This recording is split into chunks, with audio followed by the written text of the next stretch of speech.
এই আওয়ামী লীগের দেখা দেখি বিএনপির মধ্যে কিছু ভূত চড়ে গাছে খালি। আপনারাও ভালো হয়ে যান, এই সুযোগে ভালো হয়ে যান। এটার ভালো হওয়ার মোক্ষম সময়, এখন ভালো হওয়াটা সহজ।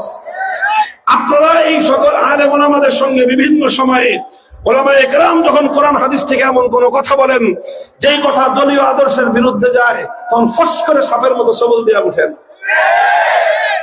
এইটা বন্ধ করেন, আপনাদের জন্য কল্যাণ হবে। এই বাংলাদেশ আগামী দিনে ইসলামের বাংলাদেশ হবে, লিখে রাখেন ইনশাআল্লাহ। কাজেই এদেশে থাকতে হলে, চলতে হলে, এদেশের মানুষের সঙ্গে মিশে থাকতে হলে, এদেশের মানুষের অধিকাংশ মানুষের সেন্টিমেন্টকে বুঝতে হবে, তাদের পালস বুঝতে হবে, তাদের নাক চিনতে হবে। বাংলাদেশের চূড়ান্ত গন্তব্য হবে ইনশাআল্লাহ ইসলাম। আর শেষ কথা, কাটা কাটা কথা বললাম তো, এই যে মাহফিল গুলো যে হয়, ওলামায়ে কেরাম আপনাদেরকেও বলি খুব ভালো করে, জেলা ওলামা পরিষদ সারা এলাকায় সব জায়গায় একটাই জিনিস, এই মাহফিল গুলোকে আলেম সমাজ কন্ট্রোল এবং নিয়ন্ত্রণ করবেন। এই মাহফিল গুলোতে আমাদের মতো কোন আলোচক যেন কোন অবান্তর কথা বলতে না পারে, সেটাও ওলামায়ে কেরাম এটা দায়িত্ব নেবেন। কেউ কোনো ভুল কথা, যে কোনো দৃষ্টিকোণ থেকে ভুল কথা বললে তাকে সংশোধন করে দিবেন। আর এই দ্বীনের নামের এই মাহফিল গুলোতে কোন দুনিয়াদার পলিটিক্যাল ব্যক্তিত্বকে কখনোই অতটা গুরুত্ব দিবেন না যেই গুরুত্ব পেয়ে সে মাহফিলকে নিয়ন্ত্রণ করার চেষ্টা করে। মাহফিলে দাওয়াত না পেলে সম্ভাব্য এমপি প্রার্থীরা যে সমস্ত অপকর্ম করেন, ওই দিন ভুলে যাওয়া শুরু করেন। মাহফিলে যদি কেউ দাওয়াত পান, সম্মানের সঙ্গে সেই দাওয়াত গ্রহণ করে আসবেন এবং এসে চেয়ারে না বসার চেষ্টা করবেন।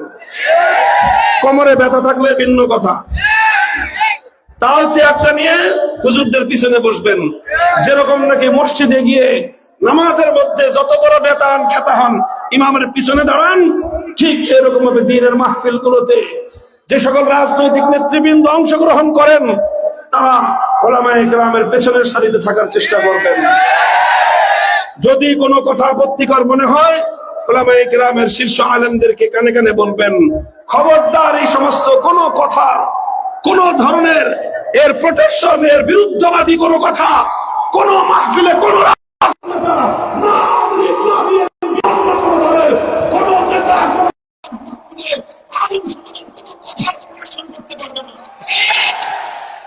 এই থাকেন, এই সব এদের কাছ থেকে নেমে যাবে ইনশাআল্লাহ।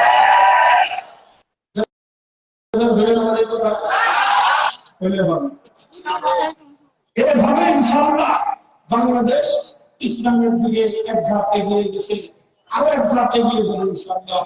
আল্লাহ পাক রব্বুল আলামিন আমাদের সকলকে সেই দিন দেখান। আমাদের এই দেশটা যেভাবে আমাদের পূর্বপুরুষ সেই ব্রিটিশ সাম্রাজ্যবাদের বিরুদ্ধে সময় থেকে আজ পর্যন্ত ইসলামী শাসন ব্যবস্থাদের ব্যবস্থা নিয়ে অনেক শিক্ষা করেছেন, তাদের পরবর্তী প্রজন্ম হিসেবে আমরাও তাদের ধারায় পরিচালিত হতে পারি। বাংলাদেশ ইসলামের বাংলাদেশ, সেই প্রত্যাশা ব্যক্ত করে সকলের কাছ থেকে দোয়া কামনা করে বক্তব্য শেষ করলাম। আসসালামু আলাইকুম ওয়া রাহমাতুল্লাহ।